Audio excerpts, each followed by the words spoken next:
ಸ್ವಚ್ಛತೆಯ ಕೊರತೆಯಿಂದ ಚರಂಡಿಗಳು ಹೂಳು ಹಾಗೂ ಕಸದಿಂದ ತುಂಬಿಕೊಂಡಿದ್ದು ಸೊಳ್ಳೆಗಳ ಉತ್ಪತ್ತಿ ತಾಣಗಳಾಗಿ ಮಾರ್ಪಟ್ಟಿರುವ ಪರಿಣಾಮ ಗ್ರಾಮಸ್ಥರು ಸಾಂಕ್ರಾಮಿಕ ರೋಗಗಳ ಭೀತಿಯಲ್ಲಿ ಜೀವನ ಸಾಗಿಸುವಂತಾಗಿದೆ.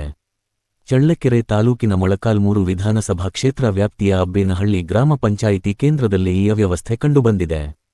ಹಲವು ದಿನಗಳಿಂದ ಚರಂಡಿಗಳಲ್ಲಿ ಹೂಳು, ಕಸ ಹಾಗೂ ಕೊಳಚೆ ನೀರು ಸಂಗ್ರಹವಾಗಿರುವುದರಿಂದ ಸೊಳ್ಳೆಗಳ ಹಾವಳಿ ಹೆಚ್ಚಾಗಿದೆ ಎಂದು ನಿವಾಸಿಗಳು ಆರೋಪಿಸಿದ್ದಾರೆ.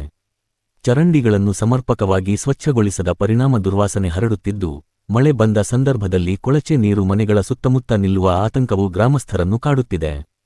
ಸಂಬಂಧಪಟ್ಟ ಗ್ರಾಮ ಪಂಚಾಯಿತಿ ಅಧಿಕಾರಿಗಳು ಕೂಡಲೇ ಹೂಳು ತುಂಬಿರುವ ಚರಂಡಿಗಳನ್ನು ಸ್ವಚ್ಛಗೊಳಿಸಿ ಸೊಳ್ಳೆ ನಿಯಂತ್ರಣಕ್ಕೆ ಅಗತ್ಯ ಕ್ರಮ ಕೈಗೊಳ್ಳಬೇಕು. ಗ್ರಾಮದಲ್ಲಿ ನಿಯಮಿತವಾಗಿ ಸ್ವಚ್ಛತಾ ಕಾರ್ಯ ಹಾಗೂ ಔಷಧ ಸಿಂಪಡಣೆ ಮಾಡುವ ಮೂಲಕ ಸಾಂಕ್ರಾಮಿಕ ರೋಗಗಳ ಹರಡುವಿಕೆಯನ್ನು ತಡೆಯಬೇಕು ಎಂದು ನಿವಾಸಿಗಳು ಒತ್ತಾಯಿಸಿದ್ದಾರೆ. ಜನರ ಆರೋಗ್ಯದ ದೃಷ್ಟಿಯಿಂದ ಗ್ರಾಮ ಪಂಚಾಯಿತಿ ಆಡಳಿತ ಈ ಸಮಸ್ಯೆಯನ್ನು ಗಂಭೀರವಾಗಿ ಪರಿಗಣಿಸಿ ತುರ್ತು ಕ್ರಮ ಕೈಗೊಳ್ಳಬೇಕಿದೆ.